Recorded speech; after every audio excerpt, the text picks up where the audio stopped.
Welcome to Penrose Learning, where we make understanding easy. In this video, I will explain how to make corn milk. First, gather your ingredients: fresh corn, water, and a sweetener such as maple syrup.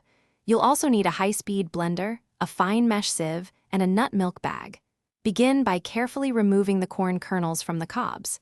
This step is crucial for achieving a smooth and delicious corn milk. Make sure your corn is fresh for the best flavor. Next, combine your fresh corn kernels with about 3 cups of water in a high-speed blender. Blend the mixture for 1 to 2 minutes, or until it appears smooth and creamy. The goal is to fully break down the corn.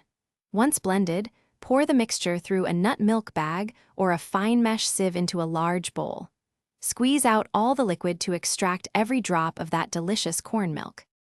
Now it's time to sweeten and flavor your corn milk. You can add your preferred sweetener, like 2 tablespoons of maple syrup, or adjust to your liking.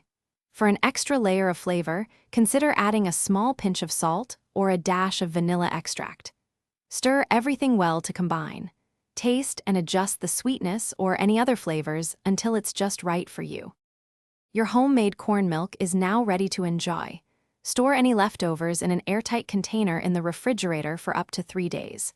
It's fantastic in smoothies, adds a unique twist to your morning coffee, or is simply delicious on its own as a refreshing drink. Don't forget to check the description below for a link to the Echo Dot smart speaker and other great deals to enhance your home. Thanks for watching. Thanks for watching. If this was helpful, leave a like and consider subscribing. See you next time.